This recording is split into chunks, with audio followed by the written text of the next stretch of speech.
السلام علیکم ناظرین، آج کی نئی ویڈیو کے ساتھ میں حاضر ہوں عبدالودود عامر۔ ناظرین، آج کی جو ویڈیو ہے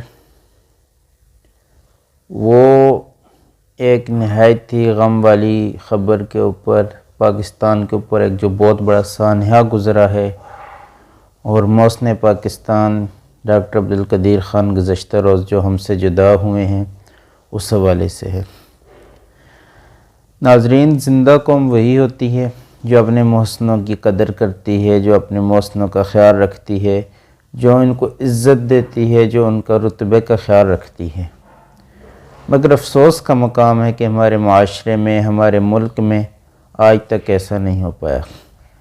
ہم نے اپنے ہر محسن کو اس کے احسانوں کا یہ صلہ دیا کہ اس کی ناقدری کی، اس کی قدر نہ کی،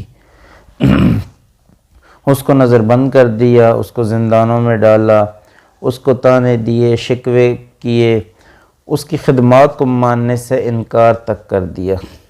ہمارے ہاں ایک طبقہ ہمیشہ سے ایسا پایا جاتا رہا ہے جو ہمیشہ اپنے محسنوں کی ناشکری کرتا رہا ہے، اور ڈاکٹر عبدالقدیر خان جیسا محسن بلا شبہ صدیوں بعد پیدا ہوتے ہیں۔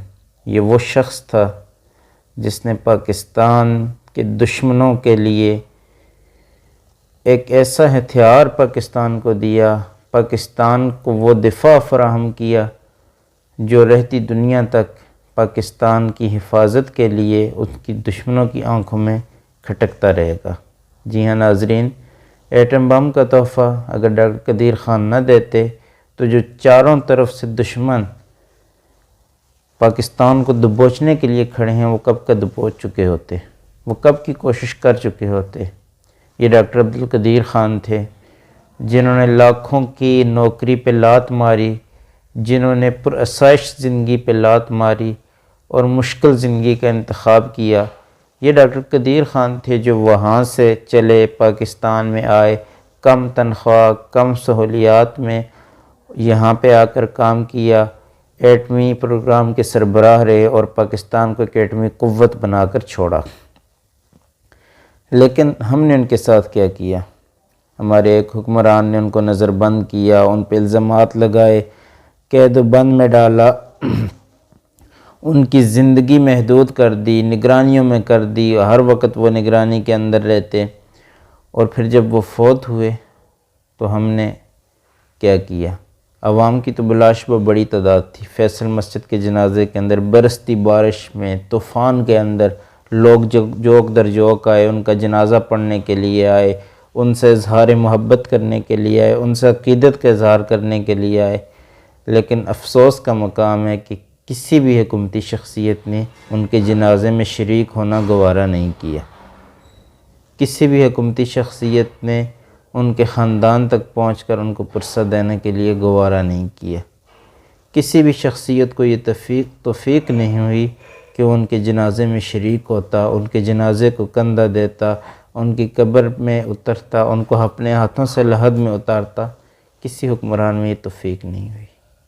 یہ ہمارے محسنوں کی قدر ہے۔ پھر ان کے ساتھ دیکھیں، ڈاکٹر عبدالقدیر خان نے کچھ عرصہ پہلے ایک تحفظ پاکستان پارٹی بنائی تھی۔ وہ ریٹائرمنٹ کے بعد بیٹھ کر کھانے کے، اپنی پنشن پہ گزارا کرنے کے وہ روادار نہیں تھے۔ ان کے دل کے اندر پاکستان کے لیے تڑپ تھی، پاکستان کے لیے جذبہ تھا، وہ پاکستان کے لیے کچھ کرنا چاہتے تھے۔ یہی وجہ تھی کہ جب انہوں نے تحریک تحفظ پاکستان نام سے ایک سیاسی پارٹی بنائی اور الیکشن میں اترنے کا فیصلہ کیا، تو آج جو پوری قوم ان کے دکھ میں سوگوار ہے، انہوں نے ان کو ایک سیٹ کا تحفہ بھی نہیں دیا۔ باقی چیزوں تو چھوڑیں، وہ جس نے پاکستان کو ایٹمی بم جیسی طاقت کا تحفہ دیا، وہ شخص جب الیکشن میں اترتا ہے وہ کہتا ہے کہ میری پارٹی حکومت میں آئے گی تو میں پاکستان کی بہتر طور پر حفاظت کر پاؤں گا، ہم اسے ناکام کر دیتے ہیں۔ ہم دوبارہ انہی چوروں کو، انہی کرپٹوں کو، انہی لٹیروں کو چنتے ہیں اس شخص کے مقابلے میں جو سالوں سے ہمارا استحصال کرتے آئے ہیں، اور اس شخص کو ہم ہروا دیتے ہیں جس نے اپنی جان پر کھیل کر ہماری حفاظت کا اہتمام کیا۔ اور پھر جب وہ فوت ہوئے تو بڑے افسوس کی مقام ہے، بڑے افسوس کا مقام ہے، بڑے دکھ کی بات ہے کہ ہمارے بعض دوست جو بذات خود کو لبرلز کہتے ہیں، جو لبرلزم کا پرچار کرتے ہیں، جو خود کو روشن خیال کہتے ہیں، جو خود کو پڑھا لکھا تصور کرتے ہیں، انہوں نے طرح طرح کی ٹویٹس کیے، انہوں نے طرح طرح کی پوسٹ لگائیں، طرح طرح کے بیانات دیے، جی انہوں نے تو کسی دوسرے ملک کے ایٹمی راز چوری کیے اور پھر فروخت کر دیے، یہ سائنسدان تھے ہی نہیں۔ کسی نے کہا جی انہوں نے کسی اور کا کارنامہ اپنے سر لے لیا۔ بڑے افسوس کا مقام ہے، بڑے دکھ کی بات ہے، یہ اپنے محسن کے ساتھ ایسے کیا جا سکتا ہے؟ اگر اس طرح چوری کر کے ایٹمی طاقت بنانا آسان ہے تو بھائی جو آپ باتیں کرنے والے ہو، آپ نے کیا کیا؟ آپ بنا لیتے نا، اتنا وہ تھا۔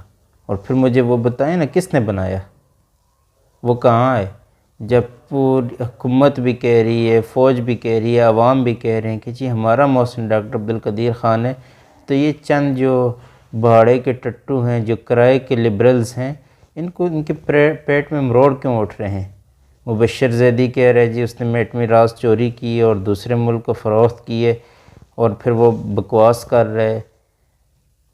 تو مبشر زیدی جیسے لوگ جو اپنے ملک کو چھوڑ کر غیروں کے ملک میں جا کر وہاں اپنی وطن کی مٹی پہ بھونکتے ہیں، اپنے مذہب پہ بھونکتے ہیں، اپنے پیدا کرنے والے کے خیال بارے میں نازیبہ باتیں کرتے ہیں، ان کو یہ سوچنا چاہیے۔ اگر وہ سوچ نہیں سکتے، اگر ان کا دماغ بند ہو چکا ہے تو وہ اپنے حال میں مست رہیں، وہاں ڈالرز کمائیں، پاکستان کے معاملات پہ بولنے کی ان کو ضرورت نہیں ہے۔ اللہ تعالیٰ سے دعا ہے کہ اللہ تعالیٰ ڈاکٹر قدیر خان کی مغفرت فرمائے، ان کو کروٹ کروٹ جنت میں اعلیٰ مقام عطا فرمائے، اور اس قوم کو یہ توفیق عطا فرمائے کہ وہ اپنی محسنوں کی قدر کرے۔ بہت بہت شکریہ۔